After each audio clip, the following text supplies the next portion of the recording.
When the National Park Service closed Coldwater Ridge Trail in the fall of 2019, they said it was due to unsafe conditions and ongoing maintenance. But the people who lived in the valley below knew better. They knew about the search teams that kept going up and never finding anyone. They knew about the 11 hikers who'd vanished on that trail over the course of 18 months. And they knew about the last thing each missing person had reported before they disappeared. The sound of children singing somewhere in the woods. Coldwater Ridge sat in the Cascade Mountains of Washington State, a 12-mile loop trail that climbed through dense forest before opening onto a ridge with views that stretched for miles. It wasn't the hardest hike in the park, wasn't the most remote, but it had something the other trails didn't. Silence, a strange, heavy silence that pressed down on you the moment you left the trailhead. The forest was holding its breath. Ranger Sarah Chen had worked the area for 6 years. She'd hiked Coldwater Ridge maybe 30 times, and every single time she felt it. That wrongness. The trees were leaning in too close. Something just beyond her peripheral vision was keeping pace. She mentioned it once to her supervisor. He laughed. "It's just old growth," he said. "Makes people jumpy." But Sarah knew the difference between jumpy and watched. The disappearances started in March 2018. First to go missing was Kyle Brennan, 24, solo hiker, experienced. He'd checked in at the ranger station that morning, signed the trail log, said he'd be back by 4. His car was still in the parking lot 3 days later. Search and rescue found his backpack 2 miles up the trail, neatly placed beside a fallen log. His water bottle sat beside it, half full. His phone was inside, fully charged. Last text sent at 11:47 a.m. to his girlfriend. Heard something weird. Kids singing, nobody else up here. They never found him. 2 months later, a married couple, David and Ellen Trask, vanished on the same trail. Their dog came back to the trailhead alone, whining, pacing, refusing to go back into the woods. The couple's GPS watch showed they'd made it to mile marker 7 before stopping. No movement after that. No distress signal. Search teams found Ellen's jacket hanging from a branch near the ridge, sleeves tied in a perfect knot like someone had taken their time. No sign of struggle. No sign of David. And pinned to the jacket with a rusted nail was a piece of paper with 5 words written in pencil. They wanted us to stay. By the time the count hit 11, the Park Service couldn't ignore it anymore. Too many disappearances, too many strange details, too many reports of singing. Because that was the pattern. Every single person who vanished on Coldwater Ridge had mentioned hearing children's voices, sometimes humming, sometimes singing nursery rhymes, sometimes just laughter, high and bright, echoing through trees where no children should be. The sound always came from off-trail, always deeper into the woods. And everyone who followed it never came back. Sarah Chen volunteered to hike the trail one more time before they closed it. Her supervisor tried to talk her out of it. "We've had crews up there a dozen times," he said. "There's nothing to find." "Then it won't take long," Sarah replied. She went alone, against protocol, against common sense. But she needed to know, needed to understand what was taking people from her mountain. She started at dawn, the air cold and damp, mist clinging to the trees. The trail was empty, silent, silent. No birds, no insects, just her boots on dirt and the faint whisper of wind through branches. She made it to mile marker 3 before she heard it. A child's voice, singing softly, "Ring around the rosy, pocket full of posies." Sarah stopped. Her heart slammed against her ribs. The voice was coming from her left, maybe 50 yards off trail, somewhere in the thick underbrush. She clicked on her radio. "Dispatch, this is Chen. I'm at mile 3. I'm hearing..." Static. She tried again. Nothing. Her radio was dead. Fully charged that morning, and now just white noise. The singing continued. "Ashes as we all fall down." Sarah turned toward the sound. Every instinct screamed at her to stay on the trail, to turn back, to run. But she was a ranger. This was her job. She stepped off the path. The underbrush was thicker than it should have been.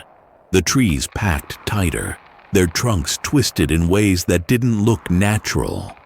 She pushed through branches that seemed to reach for her, roots that caught her boots. And then she saw it.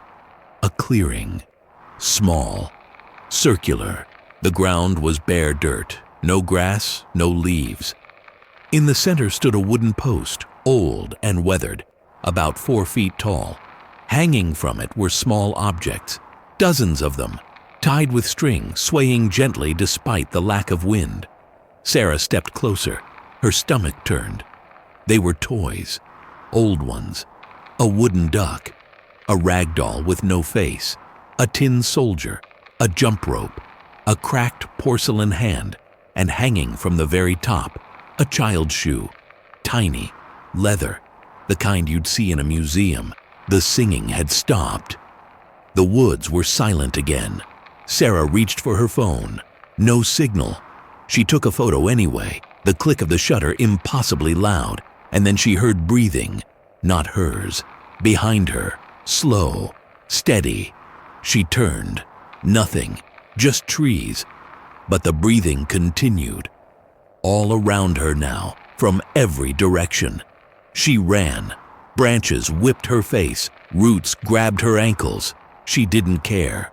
She crashed through the underbrush, lungs burning, until she burst back onto the trail and didn't stop running until she reached the trailhead. Her supervisor found her sitting in her truck, shaking, pale, unable to speak. When she finally told him what she'd seen, he went quiet for a long time. Then he said, "The post. We've found it before. Every few years, someone reports it. We cut it down, burn it, salt the ground, and every time..." He paused. "It comes back." Sarah pulled up the photo on her phone. But the image was wrong. The clearing was there. The post was there. But hanging from it now, along with all the toys, was something new. Her ranger jacket, sleeves tied in a perfect knot. She looked down. She was still wearing her jacket. The photo didn't make sense. Unless... "It's not showing what was there," her supervisor said quietly, looking at the screen. "It's showing what will be." They closed the trail the next day. Official reason: erosion and wildlife activity. But Sarah knew, and the families of the 11 missing hikers knew. Coldwater Ridge wasn't just a trail, it was a threshold.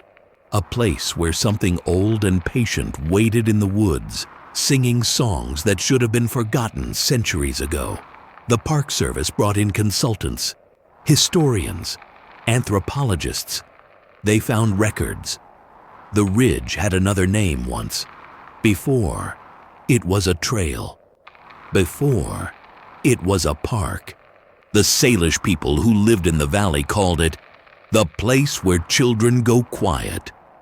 They wouldn't hunt there, wouldn't gather there. They said the forest belonged to the lost ones. Children taken by sickness, by winter, by war. Their spirits didn't move on. They stayed, waiting, singing, calling for others to join them. In 1892, a logging camp was set up near the ridge. 20 men. 3 weeks later, the camp was abandoned. No explanation, but a journal found in one of the tents described it. The men heard children singing every night. Some of them followed the sound. They came back different, quiet, staring. Within days, they'd walked back into the woods and never returned. The remaining men burned the camp and fled. In 1947, a boys' scout troop hiked the area. 2 of the boys wandered off. Search parties found them 3 days later, standing in a clearing, holding hands, unresponsive. When they finally spoke, they said the same thing. We were playing with the others. They wanted us to stay. Both boys were hospitalized. Neither ever hiked again. The pattern went back further than records, further than memory. The land remembered, and it was still hungry. Sarah Chen requested a transfer. She got it. But some nights, lying in bed in her new apartment 300 miles away, she hears it. Faint, distant, a child's voice singing, "Ring around the rosy," and when she closes her eyes, she sees the clearing, the post, the toys swaying in windless air, and her jacket hanging there, waiting. Coldwater Ridge Trail is still closed. The Park Service has no plans to reopen it, but every year someone ignores the signs, cuts the chain, walks up that trail looking for answers or thrills or proof. And every year the count goes up. 12, 13, 14. The forest keeps singing. The post keeps collecting. And somewhere in the woods, in a clearing no map will ever show, the lost ones are still playing, still singing, still waiting for someone new to join the game. So if you're ever hiking in the Cascades and you hear children singing where no children should be, don't stop. Don't listen. Don't follow the sound, because Coldwater Ridge doesn't just take people, it keeps them. And the song they're singing isn't a nursery rhyme, it's a roll call. And once your name is added to the list, you'll sing it too. Forever. In a clearing that always comes back, no matter how many times they try to burn it down.